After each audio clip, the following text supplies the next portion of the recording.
Are we? Oh, Okay. It is 3:54 p.m. and we've left executive session and no actions were taken in executive session. Okay, next item in the agenda is calls for decision and key discussions. 5-year operational plan. Mr. Huffaker. yes. Um, one moment, please.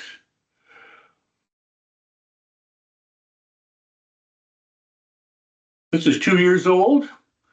I think it's not bad for the early years, but clearly a lot has changed.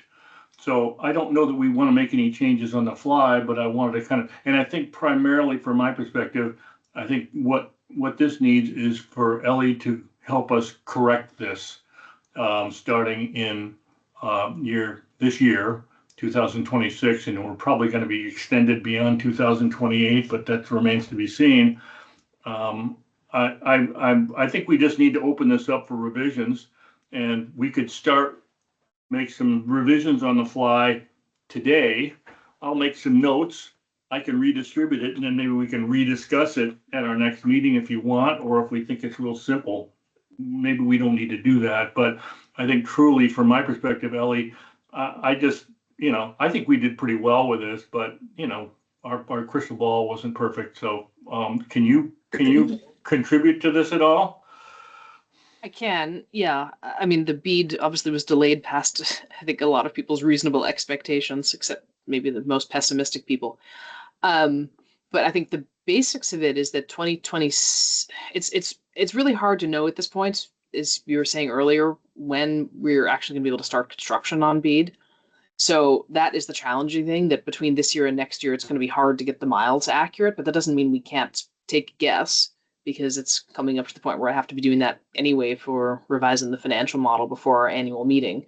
So I can make an approximation of how many, because we know how many miles are in the BEAD application, which I don't have immediately at hand, but I have that. And so Ripton is obviously not going to happen this year. We can put Ripton in 2027 and can make some sort of approximation on the other miles. So long story short, I can take a crack at this before the next executive committee meeting. I think the real question is, do we want to do this now, or do we want to simply leave it in the parking lot until we have a little more certainty around when BEAD construction can start and we can be more accurate with it? So rather than revising it once now in draft form and then again in, say, 2 months in more final form, should we simply kick it down the road until, put on the parking lot, that we'll revisit it once we have a sense of when BEAD construction can start? I'm open to either, because I could make it this is very out of date now. So we could make it more up to date, or we could wait a little bit. Up to you guys. Well, from a priority standpoint, Ellie, based on what other tasks you have set in front of you and the timeframes that those things need to be done, where does this fall? Because I hate having to pick up a document 2 or 3 times in short succession to put in final details, where if we just waited, we could do it once. Unless it helps you to become organized. I mean, sometimes looking at that strategic plan and being forced to go through this exercise allows you to become organized for other tasks that you're responsible for. This is not something I would do outside of having to do this. I mean, the work that I would do outside of having to do this is the revisions to the financial model that will actually be what creates this. And so I suppose if it were up to me, it would be better to do this in approximately April, when we should have more certainty around BEAD and when I'm opening up that financial model anyway to give it my best crack. That's what I'm in support of. Yeah, I think my concern, Ellie, is that I know you're probably got a far better crystal ball than I do, but I think that I can see a scenario where we're not even going to begin construction in this year at all. There's so many things that are unknown, and if you make a revision to this in April, you might well find yourself saying, well, this is still real tentative because there's these 3 things that we still don't have detail on and so forth. So I think that, the intent behind this in the first place was just to kind of, it was to help me, if only for that reason, because I think what we think is what Maple Broadband looks like now is different than what it looks like in 5 years, for example. In 5 years, we'll maybe be pretty much done with construction. We may have other activities going on, but that will really change the profile of our organization, what we're doing and how we're approaching it. So I think from my perspective, no matter when you go at it, it's going to need to be changed, and it may well need to be changed later this year, just because there's so much uncertainty going on right now. I guess I don't have a lot of passion about it, but I'm eager to see it addressed, but I'll yield to others. Well, maybe one way of handling this is that we just put this on the list of things that I revise twice a year as part of, because I do an updated 5-year financial model twice a year, often more frequently, but definitely twice a year. It's in the current financial policies and procedures. So maybe what we should do is, because we have on the list to revise those anyway, that one of the things that I do as I'm doing that, because I mean, as I literally said, is one of the outputs of that model would be an input into that thing, without doing it as a separate exercise. And that way it gets done automatically twice a year, just systematized. And then we can even take it off the dashboard, because we can leave it on the dashboard until we've updated the financial policies and procedures. How about that? Or put that on the parking lot, because we don't have that in the parking lot. Right. How do we feel about that? Great. Okay. I will do both of those things. Okay.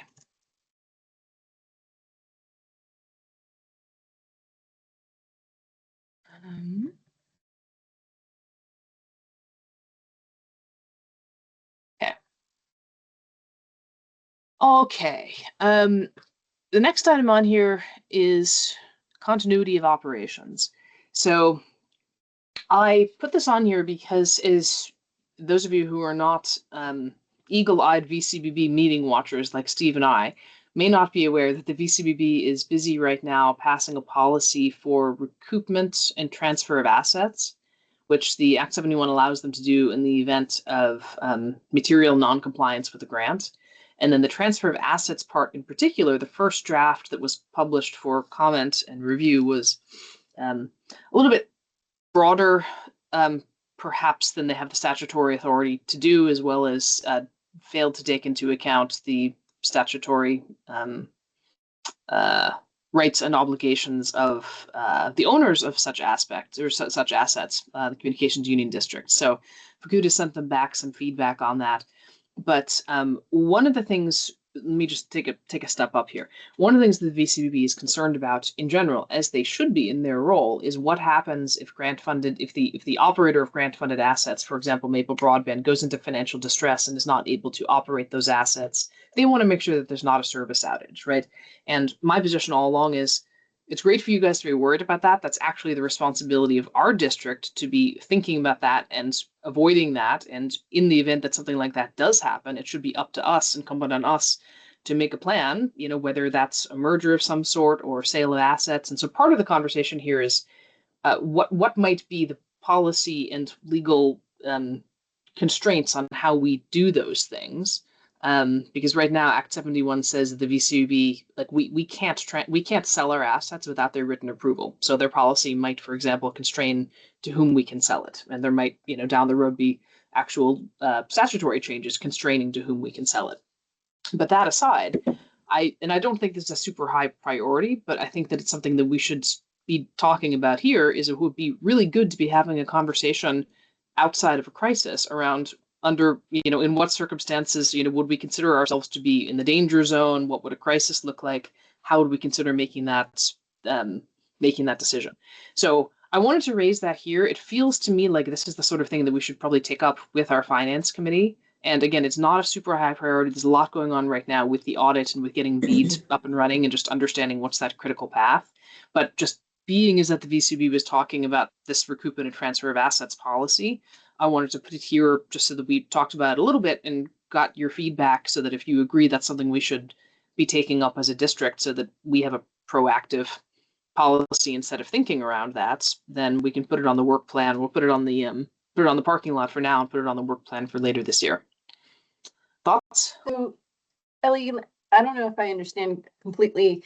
Would this be something like some type of contractual agreement that we would have with CVT about first right of refusal for our assets, right? with our immediate partners or something to that effect? Or Well, is I was this thinking- something I was even thinking bigger, something- like with a bank? I was thinking something more high level, like under what circumstances would we start to enter into those discussions? Like what are the financial metrics we would be looking for to say, our business isn't doing well, maybe we should think about what to do.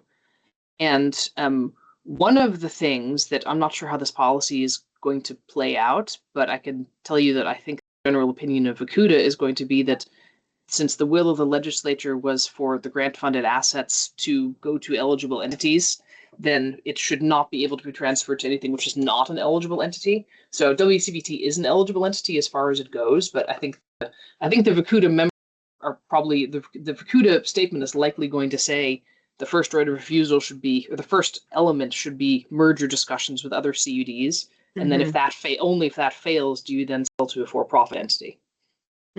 Having said that, we could, I mean, unless the law or VCB policy constrains us, we could take a different approach. But that's the general consensus of other Vakuta members. Lynn?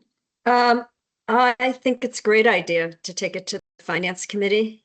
I think that Jeff and Nick and why am I spacing on her name? The woman Magna. I think the three of them have a lot of experience in sort of bigger business venue. And probably can bring some insight into that high level conversation in terms of, what are the metrics that would start sending off some alarm. Yeah. Yep. So I think that sounds like a first good step. Just to get some ideas and to bring them back to the executive committee. Yep. The other reason, by the way, that I wanted to do this is I thought it might be a good thing in discussions of the VCBB to be actually saying, our district has taken this up as an opportunity to be putting in place a policy that we arguably should have had for some time, right? But this just makes it timely. So basically, like into a power, into a vacuum, goes the VCBB. So that's part of the idea, is to fill the vacuum, to say like this should really be our, this is our right and responsibility, so we're taking ownership of it. Okay, great. So I'll put that in the parking lot. Not a high priority, but thank you for that. The next one is a similar topic, is cybersecurity. So we had someone from CISA, which is the government. Oh gosh, what does it even stand for? Cybersecurity and Infrastructure Security agency of the federal government, and they do a number of completely free security audits, everything from remote testing to on-site testing. And so WCBT, as we know, they pay third-party firms to do this, and I'm sure that they're complying with all proper things. At the same time, it's probably, number one, like we ourselves as an entity, we have some vulnerabilities, and it's also possible that there could be some holes in what their third party is seeing. So this is another one where they did a presentation at the Vakuta board meeting upon CISA's request. So the FBI did as well, and they've also sent through some materials that I haven't looked at as much, but wanted again to discuss this here because I think in general it's kind of hard to argue that cybersecurity isn't important, and it is also, especially being a BEAD recipient, we are now, I'm seeing an increase in spam and phishing attempts. You guys probably are as well. I bet Lynn and Steve and so on. And that's all well and good, but just being a BEAD recipient, our name is out there, the vector of attacks may increase. And I feel like in general, we should be doing everything we reasonably can to make sure that our hatches are battened down, and so are WCBTs as it relates to BEAD in particular. So, I haven't taken it any further than just wanting to open the door and have the conversations. I said earlier, I think cybersecurity is sort of like quality assurance, which is to say that it's never a high priority until you have a problem. So that's one of the reasons I wanted to put it on here as well, is to just give ourselves a little bit of discipline around where we think this fits in terms of other priorities, because in my head, we need to get the audit done, and we need to get BEAD up and running in the long draw. And so this is sort of sitting at May kind of time frame to really dig into this and consider what it means. But I wanted to run that past everyone else here to see if you wanted to change the priorities in any way. either to move it up or down. Ellie, quick question. Are there Yeah. people on the governing board or even the executive committee who have some skill and experience in this orbit, cybersecurity? Or are you thinking we're just hiring an external firm? Well, CISA is a federal agency that provides it at no cost for critical Okay. industries, including ours. So it's kind Okay. of So hard they- to turn down free. So that they would do that work for us. Yeah. Okay. Great.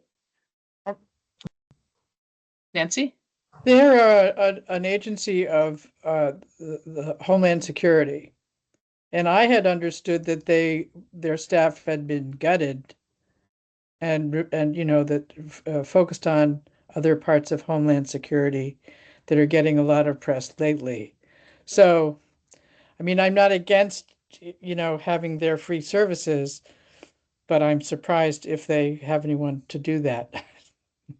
Well, I don't know exactly what's going on in the federal government, happily, but I will say that the contact I have been corresponding with since October or so has been the same person and was not furloughed at any point. And so they're available recently. Yeah, they've been available recently. Yeah, because it was with the end of year and trying to get the holidays. He's been trying to get in the Vacuda board meeting for a while, and then I simply forgot in January coming out of the holidays. So Yeah. finally presented in February now. Good. So I guess I don't mean to be, I don't mean to be suspicious, but I just think, going forward with them, we'd want to be careful about what information we're sharing with them. Yeah, and we talked before the last time we talked about cybersecurity about there being a difference between people doing security and network penetration testing and people putting appliances on our network that could inspect customer data.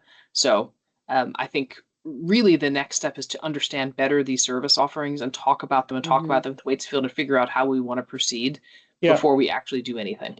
Yeah. I understand that the sensitivity around this. Yeah. So Good. yeah. Shannon. Yeah, I was just going to say in my business world hat, sorry, we have, certain rules that we must follow based out of assessments similar to this. And we're even tested quarterly on adhering to them and things like that. So I would strongly say, yeah, let's at least find out what the assessment is. And if it's reasonable, do the assessment. If that helps us develop some policies and best practices, that's great. Does this potentially have a good repercussion with our insurance company as well? I'm not sure about that. We have another pending item to have a look at insurances if we can find someone who has insurance expertise, or even when someone who doesn't has a little bit of time to provide another set of eyes to me. I know that there is a cyber insurance product that we are not currently purchasing because it's really expensive. So yeah, Steve. For purposes of context, this is really something that our operator needs to be responsible for. We're basically just engaging with WCBT to operate our network and provide the cybersecurity needed there. So, but the good news is that during that presentation, that CISA representative said that much. They basically said that, we're using, several of the CUDs are using WCBT. He said it, use those words. So they understand that, the ultimate responsibility for that kind of protection falls to WCBT. That certainly doesn't relieve us from any responsibility, but I think it really, it needs to be kind of recognized that I don't know that we need to be the experts per se, because really all we're going to do is say to WCBT, okay, guys, do that. So we just have to kind of, I like the way Ellie's approaching it. I'm in support. Yeah, I mean, So having said Ellie, that, there's two. if I understand correctly, before we'd go forward with working with CISA, you'd be coming back to the executive committee and telling us in more detail what that would mean. Yes, Okay. and also just to follow up on Steve's statement, I think a lot that's it's entirely true that we rely on WCVT for our core services, but we ourselves also could handle some cybersecurity audits Mhm. and cybersecurity protocols to Mhm. the degree that CISA does that or other agencies do that, or even just that there's I feel like that's an audit and an exercise we should go through. I mean, I was Mhm. thinking as well, like Krista shared that they and I mean, you must understand, like, so Krista Shute she's the executive director of NEKCV. She has a very good chief financial officer who worked for JSI for many years. Like, they both know what they're doing, and they very nearly fell victim to a financial phishing scandal, she said. So these people are very sophisticated, and I think it makes sense to just kind of think through this, and especially as we're looking at revising our financial policies and procedures, like that's one where we should probably just apply a quick cybersecurity lens, knowing that people are with our name is out there as a bead recipient. People know we have millions of dollars coming to us, more millions of dollars coming to us. We should just think really carefully and, pick their brains about their best practice. But Mhm. that's just one example. There are, I'm sure, countless other examples of how we could batten down our own hatches, regardless of WCBT. Anyway, Mhm. we do have a lot more to cover on the agenda, so I Well, think so just again, Ellie, good, just good, really Spada. quickly then, because one of your main questions was, where does it fall on our priority list? Oh, yes. And I would just wonder if at what point do we need to say, yes, we want to kind of move forward with this, and what is the time frame that those services can be provided? Because if they're talking about like, well, we can put you on this list, but it's going to be a year from now before we can do this for you, then it would be a higher priority to initiate that request versus, oh yeah, we can do this within a month of getting your go ahead or something. It's a good point. I mean, this may relate to Nancy's point. The last I spoke to him, it was in the order of 2 to 4 weeks to get going. So Okay. not like 2 to 4 months, but that's probably worth revisiting. So Yeah, I can ask that. that would be my point for prioritizing. Okay, great points. Okay, otherwise I will plan to tackle it in April, May-ish. Okay. All right, Steve, over to you. Governing board attendance report. This should be really fast. You all, or well, many of you, most of you participated in this. And all I did was gather the responses from each member that's shown up on this list. The rows that are grayed out, those are people that are able to attend any day of the month. And really just want to kind of call to your attention the third Monday of the month. There's nobody can miss that one. They don't have any obligations on the third Monday. Even the third Tuesday of the month, there's only one individual who is who couldn't attend on that day. So I think it seems to me like, all right, let's just move our meetings, our governing board meeting, to the third Monday of the month. I think it's more than about the mechanics of it, because right now it is. I think we need to end up harmonizing a decision to hold it on the third Monday of every month with our annual meeting, which is not on that day. So I would think what we'd also want to do if we decide to move it is two questions. Do we want to move it now? Do we want to wait until our our annual meeting and then just incorporate that change and ask Shannon to tweak the bylaws to reflect the annual meeting happening on the third Monday? So I think really it's just, I think it's not whether we should do it. It seems to me like, yeah, we need to do it. So it's really just a matter of when do we want to do it. I think the only reason we might want to do it right away is because we're struggling with getting attendance, and this might help a lot.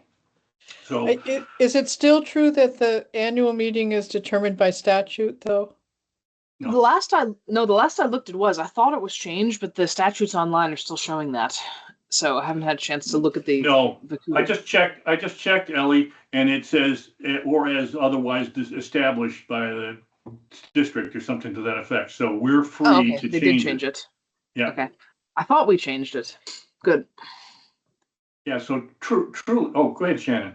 I was just going to say, perhaps we bring this to the governing board and put it on the agenda and ask them, do we want to do this right away, or do we want to start it in May Yep. Or after May. or Because after we May? can't because Yeah. we can't change May without changing the bylaws, which takes 2 months Understood. to change. Yep. And the May Yeah. date gets cited, at least the way it's written now, it gets cited in our request for new for reappointments. Right. But we can change all of that if we as a governing board Right. say, change our annual meeting date of whatever. And then, yeah, we'll just change the bylaws. But I wouldn't want to do that just with us sitting around the table here. I'd want the governing board to chime in on that. Well, That sounds good. so at least for now, I keep the May date as we thought it was in statute. Okay. Yeah, and I think part of the conversation with the governing board when we next meet is, when we want to pull this, when we want to make this happen, bearing in mind the fact that we're still married to the current date in May, and we could change it after that, something to that effect. So, okay, great, perfect, thank you. That's all I had there, Dolly. Okay. Next item is also yours, the Ripton Hub Special Hardware Report. Yeah, this is kind of lengthy. I apologize for that. Where is it? One moment, please.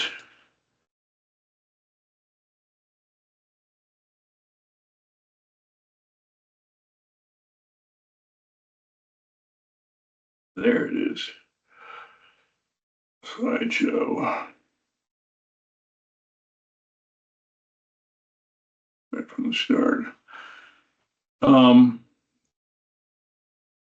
I apologize. This is kind of lengthy, but I kind of want to get you to where I am on all this. So the RFQ that we just issued today has specified these 2 boxes that are going to be used as our hubs for Ripton and Middlebury. As shown, they are loaded. They assume that we are going to that the demand for Maple broadband service will outstrip the number of subscribers in that area. So in other words, I've assumed that we're going to need to be able to address about 20 to 25% more subscribers at full subscription. So we're really covered no matter what. And we also have some gear suggested to go in there that would serve as a router if we need it. So we're all covered there. The 2 boxes down here at the bottom, they're for batteries. The batteries on the big guy in Middlebury at full load, which we're not going to be building out at. We're building at a much smaller portion of that. That will give us 4 hours of uptime on those batteries. And because when I spoke to the cabinet company, I talked about the fact that Ripton's kind of on the remote side, and we're concerned about disruptions in service and access to the infrastructure in the event of some kind of weather event or something like that. So these 2 guys here, these 2 batteries here will give Ripton 8 hours of uptime, which is really pretty great. Moving on to the challenge. So this, I think most of you have already seen this. I kind of threw a little bit of extra stuff in here. It's hard to tell when you go to the satellite image, but you can kind of tell that there's the tree line is south of where there's an area there. And what happens is there's a shadow being cast by really tall trees that run along that side. They're actually on the north side of the property too, but they are very tall. And so it is of consequence, because if we install a hub, for example, here, and there's a storm, trees could fall down and take that hub out of service. And this is the best I could find to help you get a sense of it. It's kind of a fisheye lens, but it's the street view from Google, and you can kind of get a sense of the fact that it's those trees are tall. I'm estimating they're about 50 to 60 feet tall. So we need to figure out some way to protect our gear in the event of some kind of weather event that knocks down a bunch of trees, and we don't want to have our service disrupted. And that kind of became the driver for a decision to build out a hub on this property, on the school property. So what was actually suggested by ACSD, the schools people, was put a wall around the hub building. So what you can see there is in the center here, that's a concrete slab.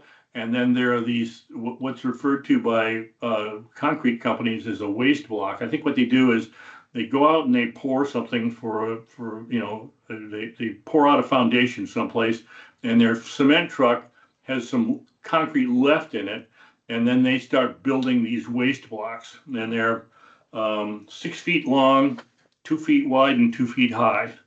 And so what we need to do is stack up a bunch of these waste blocks all the way around the perimeter this way, and they'd all be stacked 4 of those blocks high. So it's at that point it's a monolith, it's a beast, and they're concrete. So what you can see down here is the perimeter thickness of the pad. To avoid having problems is we have to make a very thick pad around the perimeter so that these really heavy blocks don't affect the long-term performance of the infrastructure. It's not great. This is what they look like. You've probably seen them before. They're pretty common. There's one, like I said, on the right side there. That's an old one. That's when I was surveying for a hub on the rec center in Middlebury. They have one there that's kind of intended to stop vehicles from running off the parking lot. So that was the proposal, and it had been pitched by ACSD, but there were people in the community that weren't too hot on it, and I'll leave it for you to read it, and then I'll kind of give you a backgrounder on it.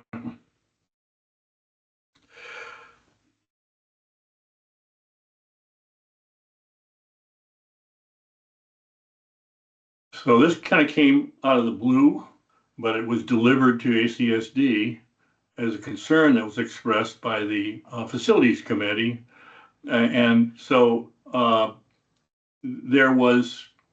they were representing that it's not going to work. It's not going to be approved, and I subsequently learned that they were mistaken. It has nothing to do with the Ripton Unified Development bylaws.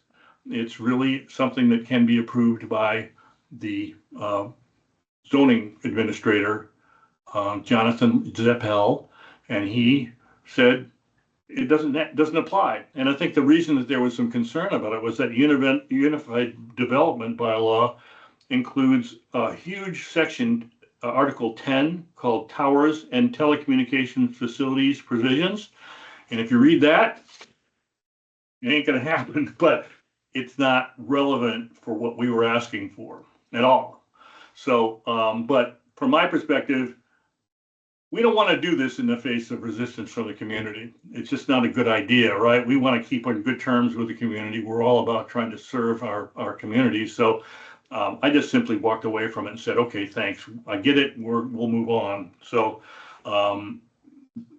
after that, I spent maybe 6 months or so working with the fire department, which is also kind of directed at the by the select board.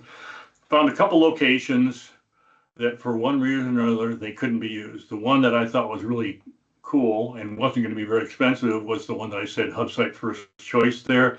That one would be under the eaves of this metal building, and it would be right up against the building, and the trees aren't close enough to could pose a problem. It wouldn't be that expensive, but it turns out after some further research, there's buried infrastructure in that area, and we need to be able to access it via underground infrastructure.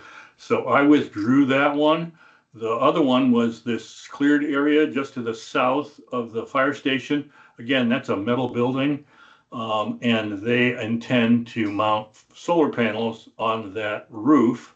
And so in order to avoid having trees in the neighborhood shading the solar panel, the town had engaged with a logger and, following proper procedures, they cleared that area. And I thought, that's perfect. It's really cleared. It's available for us to access. There's no buried infrastructure in that area. We're a respectable distance from the fire station. And then after working with the fire chief, he reported to me that the select board decided that they had other ideas what they wanted to do with that area. And so they suggested I go back to the elementary school grounds, because maybe there's a way to do this with that. And so here we are with what we plan on doing today. So this is a view looking down on it. It's called a plan view.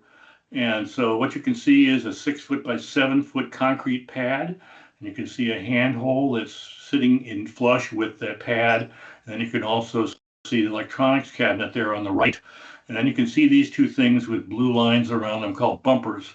And these are, they're most all of you know what a roll bar is on a car, right? It's something that when the car rolls over and you roll over, it keeps you from getting crushed inside the car. And basically this is what it looks like. It's a couple bars that arch over the pad.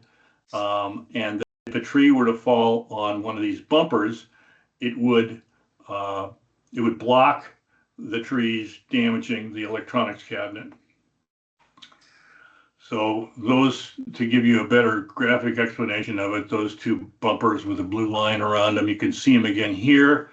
This is what we currently have with our, that's already been approved, which is locating this pad up in the northeast corner of that school property. And so this orientation would be the case. As all of you know now, we may end up moving it, but this design works no matter where we put it. So basically there's a tree line up there to the north of that parcel. And then you can see those bars that are running horizontally there. So if a tree were to drop down, it would land on these bars and isolate our equipment from damage. This is what it looks like in elevation. So if you're standing there looking at the build, you're going to see this, and you can see the electronics cabinets, the battery compartment there, and you can see these what I'm calling bumpers too, because I can't really call them roll bars. It seems like it doesn't quite work. So the term I've been using all along is calling them bumpers. This is a specification that I gave to NOPS metal workers that are based in Middlebury. With what we expected. When I visited their site, you can see a couple pictures I took. This is a picture of these bars that we plan on using. They are, and you can see this is NOPS business cards. So you can get a sense of scale there. And so basically, what they would do hypothetically is they would cut these into the shapes that they need to cut them into, and then they would weld everything together, and then they would take them out to be galvanized. And so I won't trouble you with a lot of details there. There's two different ways to galvanize metal. One is called electrogalvanizing, and the other one's called hot dipped galvanizing. And when you hot dip it, you assemble it all, and then you drop it into a vat of the proper material, and then lift it out of the vat, and it's fully galvanized, and it's a thick coat of it. So aesthetically, it looks pretty good as well. Here's the sticker shot. It ain't cheap. Each, as quoted by NOPS, is $1,600. So if we needed two of them, we'd be paying $3,200.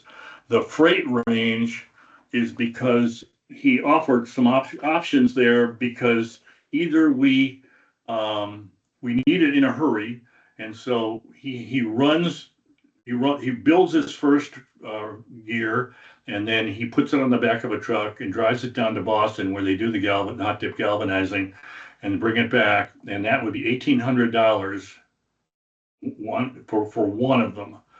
If we did them both together, he might be able to, he would economize, because if we did both of them at the same time, it would be a total of $1,800 rather than, 1,800 times two. And then there's also a case where we might be able to share a load with some other user, and pile that on the truck that's heading down to get galvanized. So we've got kind of a variety of costs that we have to kind of figure out as well. So that's kind of the report. And I think, first of all, this is a lot of money. This is not something that I can do without your kind of understanding it and approving it, or recommending changes. So I'm open to whatever you'd like to do. This I did the best I could to come up with a solution that seemed to meet our needs and protect our equipment. So I'm hoping that you'll be okay with it. But that's what we have an executive committee for. So I think, first of all, I'd be looking for you to say, yes, this is okay. When the time comes, please feel free to proceed. Or I'm open to any other suggestions you might wish to make to protect us. I think that's kind of the biggest concern. So these are the two ways, assuming that you're okay with proceeding with this. We engage, because what we've done is we've just put an RFQ out for all the other gear that we need. This is the only piece of hardware that we need that we haven't taken care of getting engaged to purchase. So the first option would be to order the bumpers now, let them fabricate them, and then when they're done, we know, as Ellie had said, at best, we're not working on Ripton until next year, and maybe even a year after that. We just don't know. So if we order bumpers now, we got to find some place to safely store them, and we need to engage a third party to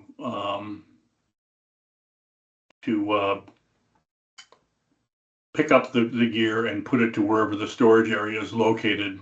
The challenge here is I have no idea how to proceed with that. Now, I did ask Knops about storing those two items on site.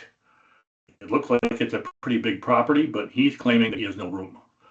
So, so the first option then is order it now, and when the gear shows up, load it in the back of a truck, take it someplace where we can, where it's safe. And then the other option is defer the order. And then when we, it could be 2 to 4 months. I don't know. I tried to get Knops to commit on how long the interval would be between engagement and completion of the project, and I got crickets. So I really don't know. I don't blame him for not answering me. And so I'm guessing a couple months, 2 to 4 months before materials are needed. This is the second time I've gone through pricing query with Knops, and he did have to refresh the pricing and increase the cost somewhat because material cost has gone up as well. So probably if we don't do anything now and wait until, say, next year, the price might go up a little bit, but I don't think we're talking about it doubling. I think we're talking about a couple $100 more downstream. So again, I'm open to either approach we want to take. I simply wanted to, I need somebody else besides me to make these decisions. So questions, discussion, Nancy. So I have to back up, and I must have missed something, but I thought it was true that Ripton had not decided whether it was going to buy the building back from the school district. Is that still the case? Yes, and I'm sure Zapata can kind of square me up here, but basically, on my town meeting day, a decision about purchasing the town purchasing the property is the first thing that has to be decided. Is the town going to decide to purchase the property at probably a cost of $1? And then at that point, the town has to decide what they're going to do with it. Are they going to sell it? In which case there's some other complexity involved with it, or are they going to move up there? And I have a feeling that what I'm kind of getting from others is that there's going to be a strong motivation to move the town offices up there to the school building, which is going to be vacant, and use that. And as you saw on the previous presentation, it would put all town infrastructure along that same road back to back, all on the same contiguous piece of property. So there's a lot of appeal to that. What we had concluded in a So previous. I mean, so I guess I'm just trying to understand timing around things. So once that gets decided, is it possible the town is willing to place the cabinet if they buy it? Is it possible the town might be willing to place the cabinet in a place that doesn't need such protection? Yeah, so what came up, and Zapata and Ellie met with the select board on this, and they have ideas for where they want our hub to go. They know that we already have an easement. They know that we've got a building permit. We have and all that's for one specific location up in the northeast corner of that property, and they don't want us to build it there. They want us to put it someplace else on the property. And we don't know where they might want to put it. So we can't make a decision on it until the town gets through those hoops they have to jump through. We need to wait until they decide that they're going to keep that property for the town's use. And at that point, I think Ellie's hoping, and I think it's reasonable, that we could kind of lean on them a little bit and say, okay, we've waited, you've asked us to wait, we're waited. Now that you're buying it, where can we put our hub? And at that point, we're off to the races. And then if for some reason they decide to sell it, then our easement and our building permit is valid. We're just going to build it where we originally got approved to build it. And my So other Nancy, question, to your point, I think is that making a decision tonight to order the bumpers, it may be premature. yeah. I think that the question really is the executive committee okay with the approach we're taking? Do you find this acceptable, and do you find the price to be tolerable? Well, I mean, so are there other options on that? There are no other options if they own it. Are they willing to be? Do you think there's a chance they might cut down some trees, or they might, that we might not need that kind of roll bar protection? I think they literally talked about this at the select board meetings of Zapata. And also, I mean, they are aware that we have an existing easement. And so they are reliant on our good graces. It has to be modified by we would be within our legal rights to insist on building it where we have the easement.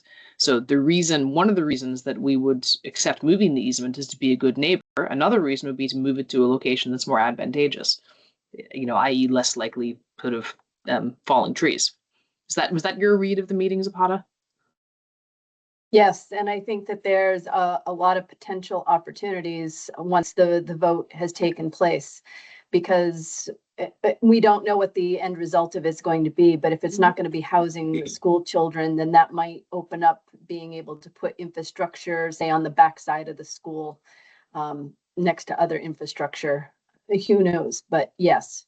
So from a standpoint of, is this an appropriate approach? Yes, I think it is. Waste blocks versus the roll bars. Both can be at least locally sourced, which is good. We may not need either, depending on what the final location is. Both would last a long time.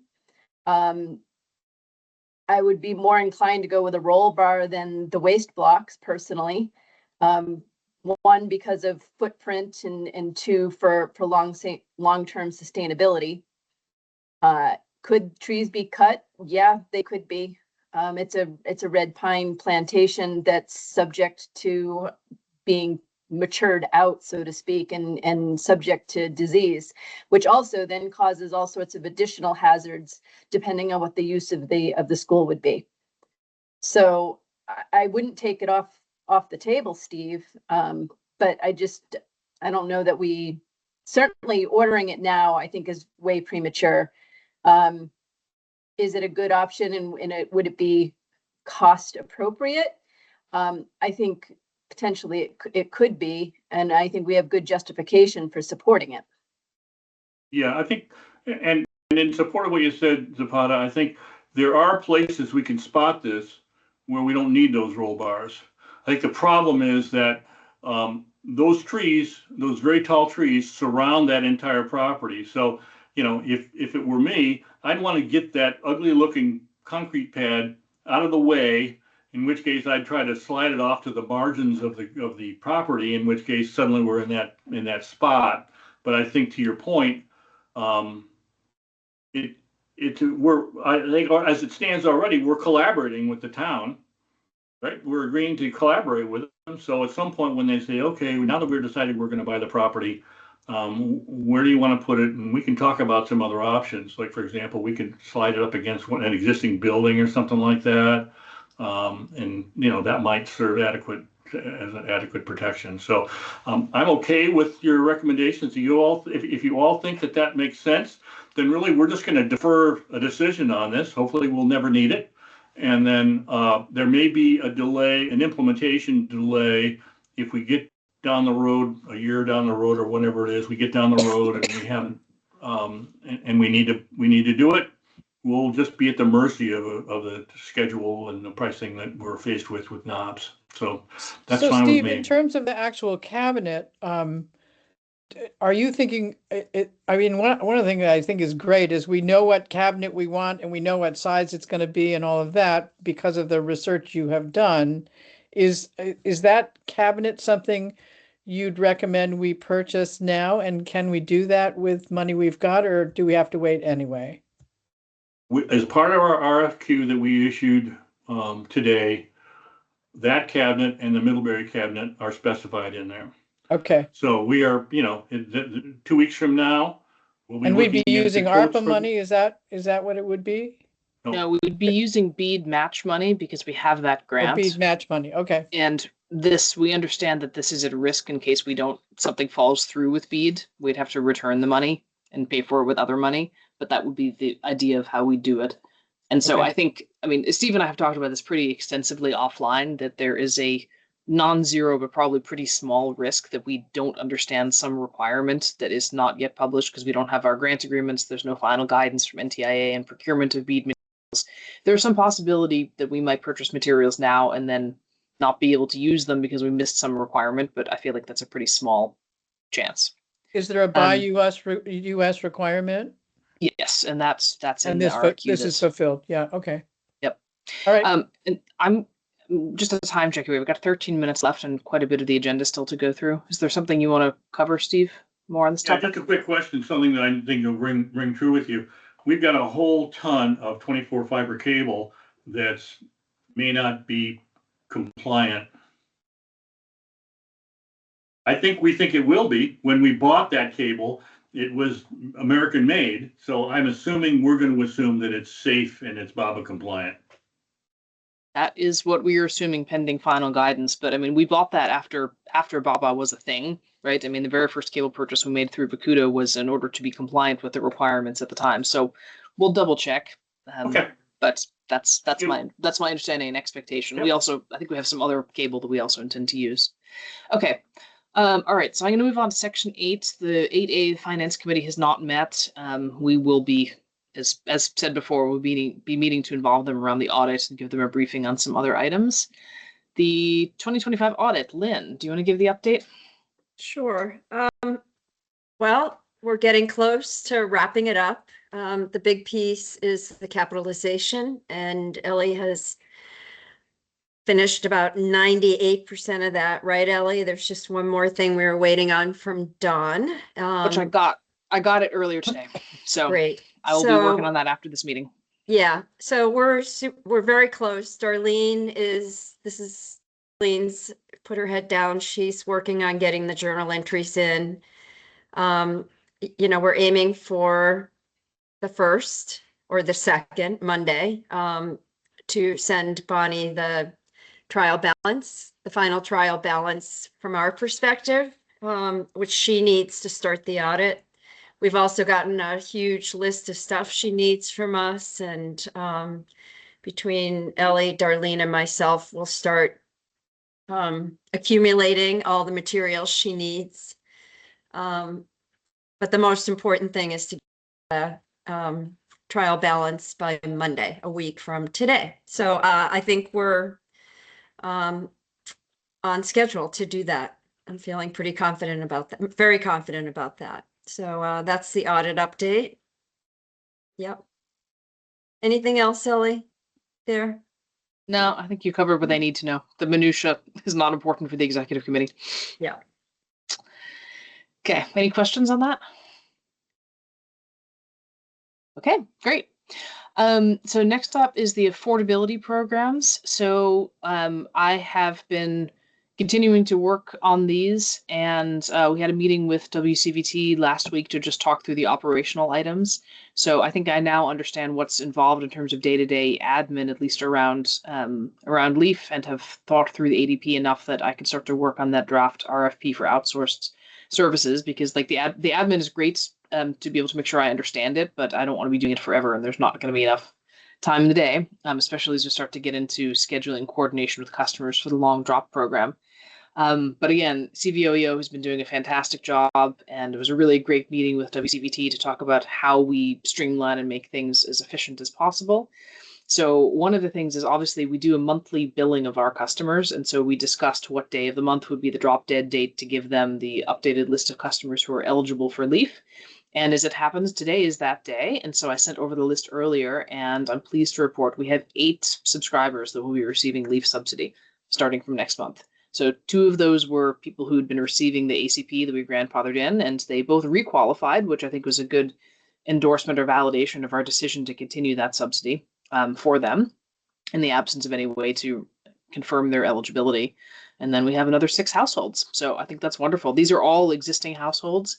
There are some people that are in the pipeline that have expressed interest, as well as we had a look at the latest count for the affordable drop program. I haven't entered in ones that came in over the weekend, but I have too many tabs open. But we have 1, 2, 3, 4, 5, 6, 7, 8, 9, 10, 11. We have 11 people that are affordable drop program prospects prior to ones that entered their information late last week and over the weekend, and excluding ones who are not eligible because they're in BEAD or because they're in WCBT territory. So that is where we are with affordability programs. Any comments, questions? Yay. Oh, one more thing. I guess this actually relates to, I can cover this under Vacuda and VCUB update, is I had my monthly call with the VCUB earlier today talking about where we are as Maple Broadband in general. One of the topics discussed was the long drop grant agreement, which I am told we will receive imminently. So it's been sent to the Public Service Department to formalize. So I maybe that means this week. I don't know. Quite soon. So good progress. Glad to have that. I'll be glad to finally have that box ticked off. So the other things in the VCB update is, I think we've covered this here before, and it relates to the 2025 construction updates, but we can see the light at the end of the tunnel. So the areas, so there's the splicers are actively working right now to splice the final areas that once spliced and tested will put us over the finish line of our written construction grant obligations in terms of mileage. We've been over the passings obligation for a very long time, many months, but we were a couple miles under. So we are now going to be over that threshold. So I have started the process with VCB, and we'll be mailing Luck Grove, which is the VCB's contracted inspection company, to start to schedule coming and performing the physical inspections of the outside plant, and working with WCBT to get the final written materials, the as-built and the VCB's formats, that we can submit all of that. And we'll be able to submit our an invoice under that grant for meeting of that milestone. So that's pretty exciting. They were happy to hear that. And yeah, I don't think there's too much else to say. I mentioned we talked above about the VCB working on its recoupment and transfer of assets policy. So that's that, and Vacuda has been obviously participating actively in feedback on that policy. I think I've already covered that. And the final thing I want to say under Vacuda is that in last week, the Vacuda voted, as I said, there's some money left in a capacity building grant called Spices that Vacuda received. And so 4 of the 5 projects that were voted on late last year have been voted essentially out out of committee in terms of scope and are now with staff to start to work on the RFPs. So the fourth one is shared marketing services or collaboration in marketing, and that one requires more work before it moves out of committee. But the four that are moving forward is shared benefits, financial best practices, evaluation of a wireless cellular offering that could be bundled with fixed broadband services, and then a marketing consumer education around voice over IP as opposed to copper. So those are the four that are moving forward to proposal stage so that we can get some proposals and evaluate if we want to proceed with them. Because if something's too expensive or whatnot, then we may choose not to proceed or to modify the scope. So that was the update on that. Any questions on any of that? Okay, I will continue to keep you posted. BEAD and detailed design. Okay, so the detailed design, we had another meeting with JSI that is progressing. They are all, I think they said that they either have or will almost have the field resources that were here doing the fielding work are pretty much done, which is a big milestone. And then they are progressing well with detailed design. So don't really have any schedule concerns there. I think that we're still probably looking at hopefully April-ish for the bill of materials to be done, at which point we'll put out the construction bid.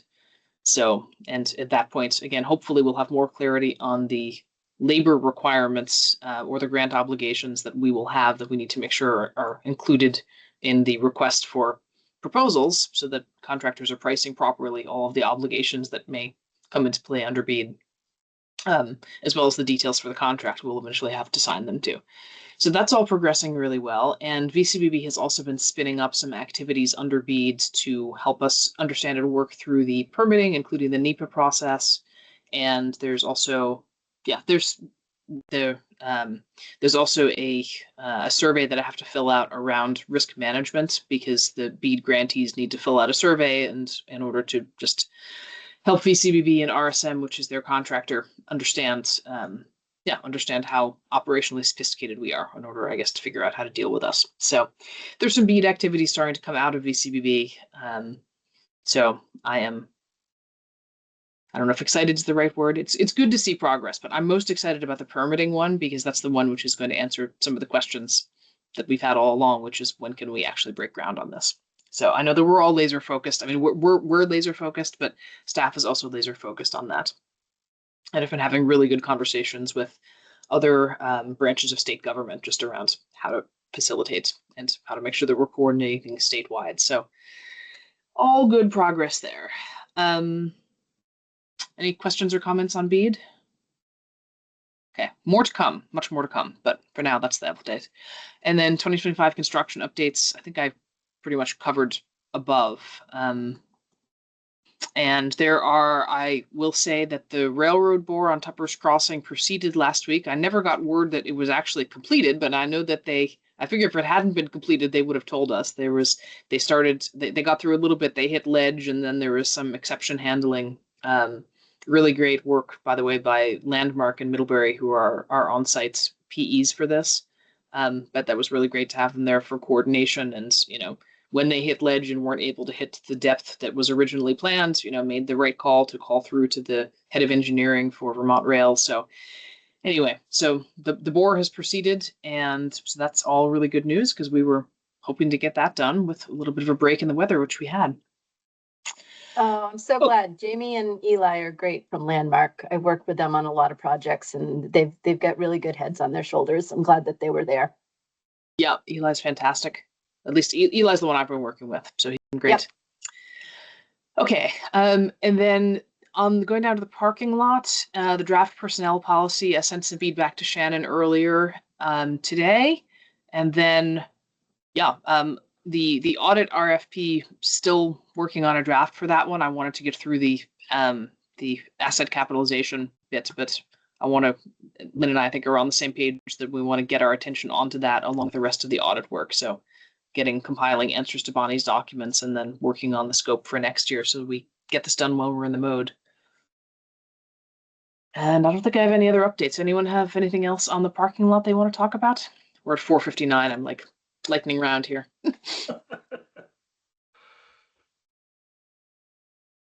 Nope. Okay. Great. Well, good meeting, everyone. So our next meeting then is the second week of March, which is March 16th. Is that right? No. No. Sorry, it's March 9th. March 9th. Same time, same place. And then we have the governing board that next Tuesday. And Ellie and Steve and others, I won't be at that meeting, the 9th.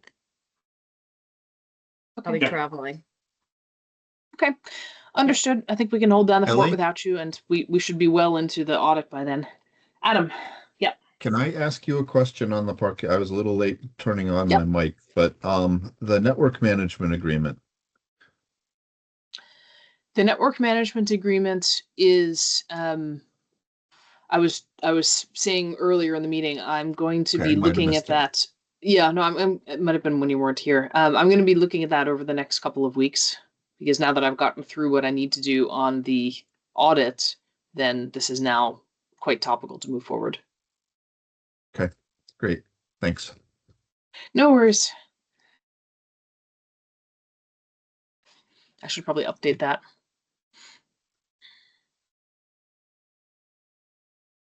Okay.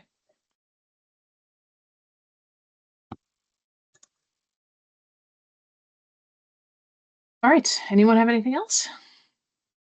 Okay. Well, I just Right wanted then. to say, I have really been liking to see the, I'm not gonna call them newsletters, but the things that come into our inbox, and also the postings on Front Porch Forum. I think they look really good, and the message is clear and user, like I'll say, plain language, user friendly. Thank you. That is a lot of credit to London Middlebury on that.